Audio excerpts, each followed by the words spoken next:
Ciao ragazzi, bentornati sul mio Castomio e Vlog TV. Non so se li vedete da questa distanza, ma comunque sono arrivati i nuovi pennelli STC della Citadel e vorrei fare con voi un check per vedere un pochino come funziona il nuovo range della Citadel, ovvero questi pennelli che sono di pelo sintetico, bianchi, quindi sono particolari perché, come avete visto probabilmente nelle anteprime, sono tutti completamente con la setola bianca, e ho già sentito qualcosina che vi racconto subito dopo la sigla, e approfitteremo per parlare un pochino di tutti i pennelli, delle differenze, i peli. In questo caso mi sono preso anche due Kolinsky, quindi due Artificial della Games Workshop, sempre in modo tale che così vedete la differenza, e tenterò di spiegarvi anche il perché certi pennelli costano un tot e certi altri costano il cosiddetto disastro. Quindi ne parliamo dopo la sigla.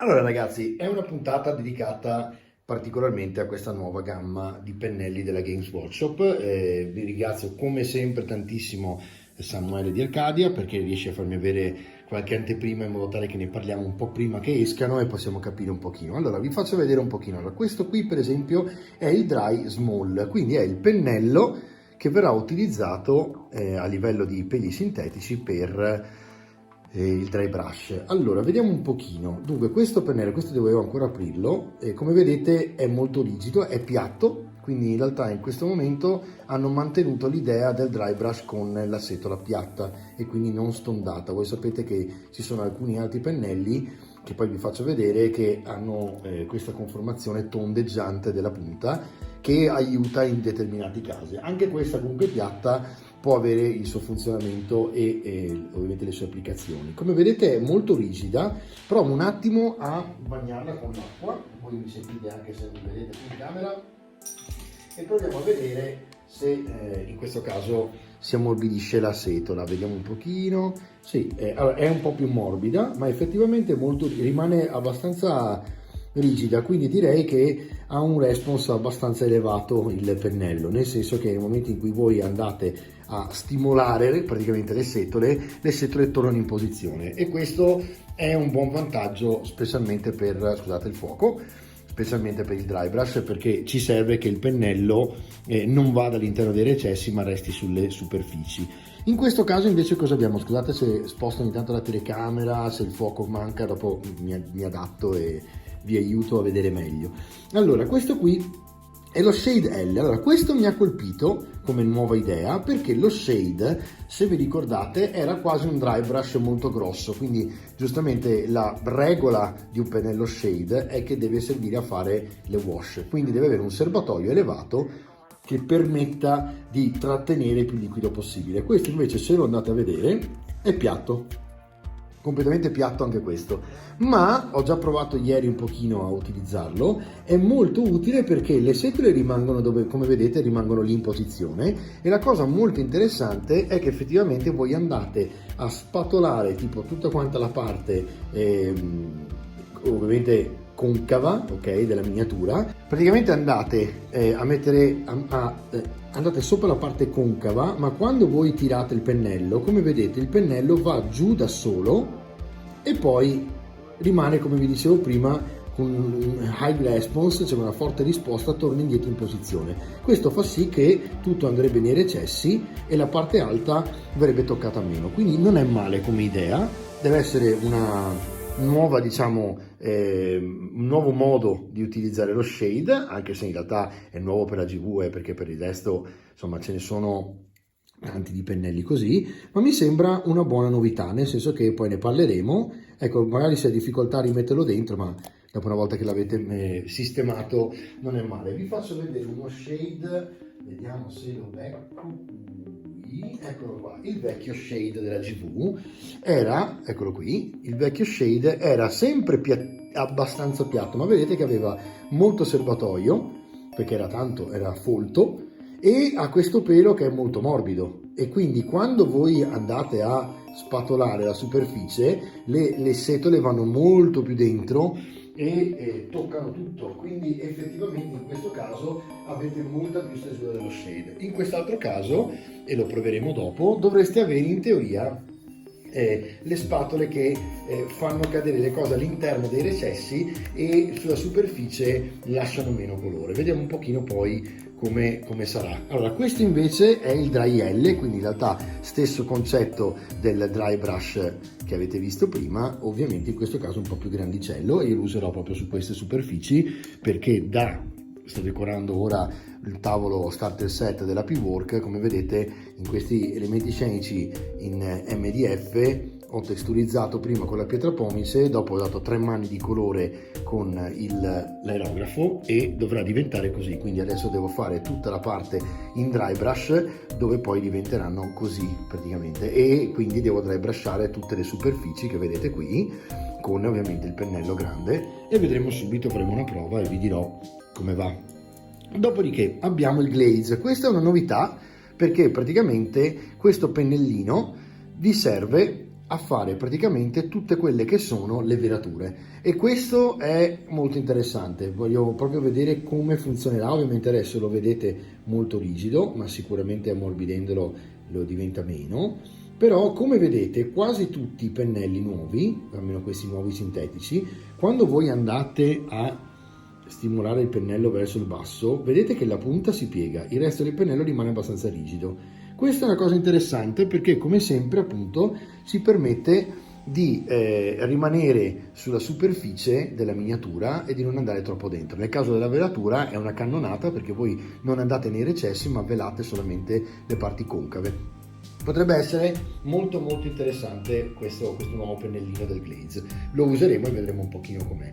Poi abbiamo il layer S. Il layer S ovviamente sono i particolari in piccolo. Hanno fatto un pennello con una punta, non vorrei azzardare, uno 0,2, ma più o meno sì, sarà uno 0,2 più o meno, che ovviamente voi sapete che loro non hanno numeri o usano praticamente le lettere, no? Quindi S, XS eccetera, e fate conto che poi vi faccio vedere l'XS della Artificer e vediamo un pochino la differenza, ma più o meno siamo lì. Allora, qui abbiamo il base S, quindi è un pennello, vedete la differenza che il layer S è molto sottile, molto piccolo, punta molto acuminata. Questo ha già un serbatoio un po' più grossetto ed è perché ovviamente deve stendere la base, però è un S, quindi è una base piccola. Mi piace, questo è uno dei pennelli che ho visto nuovi, che ieri guardavo al volo mentre li prendevo da Samuele, che mi piacciono di più a prima vista. Vedremo un pochino come funziona poi. Qui abbiamo uno shade M. Lo shade M è praticamente il vecchio shade che conosciamo tutti, solo con queste spatole. Quindi qui c'è il serbatoio lungo che vi permette appunto di raccogliere più colore. La cosa molto interessante è quindi capire come mai c'è questa differenza fra lo shade L e lo shade M, eccolo qui, e il fatto che lo shade M abbia le setole piatte. Quindi poi andremo a capire come mai, perché normalmente mi sarei aspettato una cosa come questa, solamente più grande. Ok, adesso mi spiace che il fuoco va e viene, allora rimettiamo il fuoco sul fondo e vediamo un pochino l'ultimo pennello.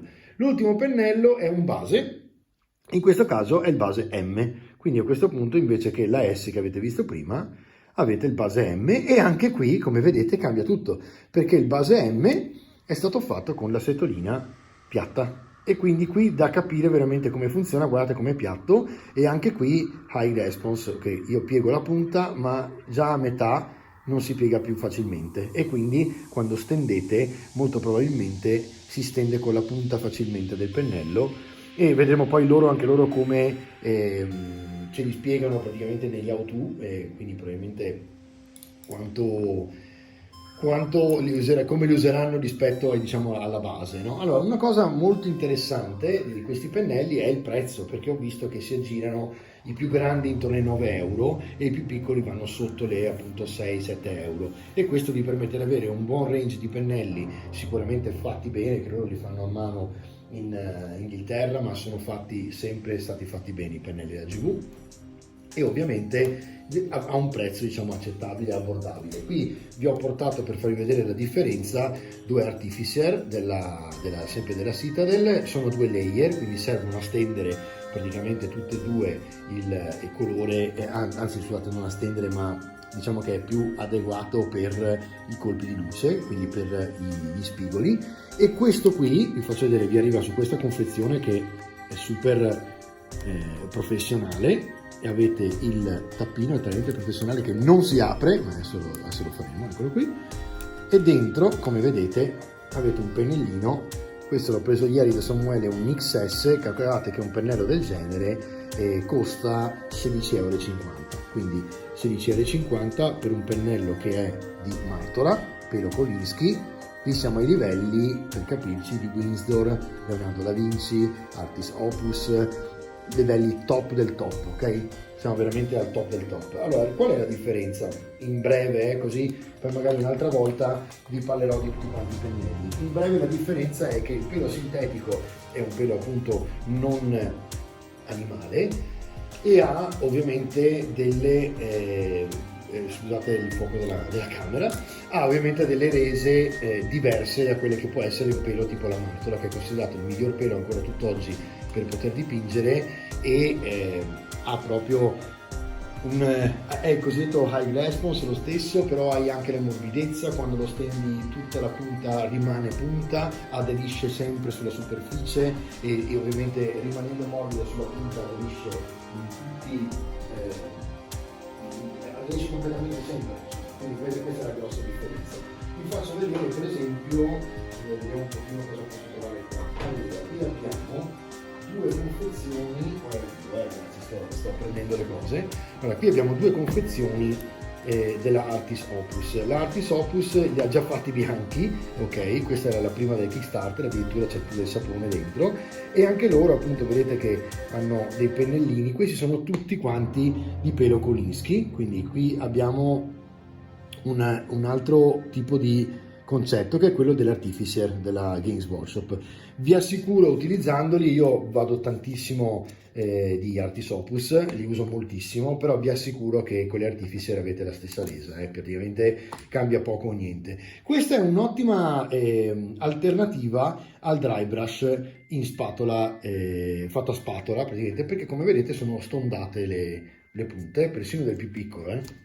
Allora, l'Artis Opus ha fatto persino la versione più piccola in assoluto, e come vedete si fa fatica quasi quasi, eccola qui, è tonda, sempre piccola, e questo è l'extra small. Diciamo che il concetto qui è che il colore rimane su tutta quanta la superficie, ma rimane praticamente sulla parte tonda, no? Cioè va a diminuire il pelo, e quindi quando io passo il pennello sulla punta centrale avrò ovviamente il massimo della pigmentazione. Se faccio un radiale e quindi giro in tondo avrete praticamente meno colore, quindi più sfumatura, e simula quasi quello che si può fare con un aerografo. Il dry brush è una tecnica che è estremamente complicata se fatta professionalmente, fatta bene, estremamente facile quando si comincia a dipingere, quindi insomma avete anche un corso mio su questo e sul vlog dove abbiamo fatto un goblin, e tra l'altro devo ancora finire, quindi probabilmente finiremo le ultimi colpi di luce, magari farò un tutorial su quello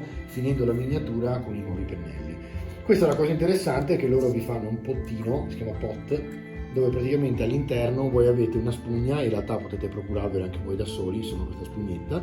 Questa si lascia umida e permette praticamente di rintingere il pennello una volta che a voi sembra che il colore non venga più giù dal dry brush, ma in realtà vi dà ancora pigmentazione, si può usare anche per dare la base, quindi una sorta di toccatura in italiano che si fa con il pennello. Però questo è un altro discorso e ne parleremo un'altra volta. Il discorso dei pennelli nuovi è che adesso dovremo metterci qui a provarli tutti quanti. Quello che vi posso dire è che la gamma è molto interessante. E è interessantissimo il fatto che siano bianchi, e tenteremo anche di capire se c'è una volontà, anche perché così vedete se la punta è più pulita o no. Mi piace moltissimo l'idea appunto le novità, come le base che stende a spatola, il dry brush che rimane piatto per capire come funziona, e la novità dello shade grande che appunto è piatto a spatola. E quindi ragazzi, che dirvi, al momento così a prima impressione mi piace molto l'idea che da metà in poi della punta si pieghi molto difficilmente il pennello. Questo dovrebbe conservare tantissimo la punta del pennello. Il prezzo del pennello è abbordabilissimo e quindi probabilmente sono un ottimo nuovo range che la GW ha inserito all'interno, e devo dire facendo salire sicuramente ancora la qualità della fattura dei propri pennelli, che sono tutti fatti in Inghilterra a mano, uno per uno, quindi loro hanno una fabbrica dove clippano praticamente il pelo all'interno, non con i macchinari. Quindi insomma adesso non so se magari ultimamente hanno cambiato, ma nel 2010 e dal 2010 al 2016 che ero a Firenze in Games Workshop, loro si vantavano giustamente, e ci vantavamo tutti insomma, di fare i pennelli a mano in fabbrica, quindi ecco perché anche costavano di più. Magari ora sul range del sintetico hanno fatto qualcosa di meno e quindi probabilmente sono più di fabbrica e ci sarà un macchinario che li clippa. Nel caso degli Artificer sono sicuramente tutti quanti clippati a mano. Quindi insomma c'è una cura particolare nel range. Vi posso dire per esempio che sul discorso del range siamo ai livelli appunto di Windsor, che non so se li conoscete, sono 3 milioni in assoluto, di Kolinsky, oppure Leonardo da Vinci, insomma quelli che si usano anche per dipingere insomma realmente. Ragazzi, io vi ringrazio. Spero di non avervi annoiato con troppe chiacchiere, ma anzi di avermi un po' stimolato alla voglia di dipingere e di provare i pennelli nuovi. È sempre una novità quando hai un pennello nuovo in mano, perché ti cambia in parte il modo di dipingere e può essere sempre molto interessante. Ci vediamo alla prossima puntata. Ciao!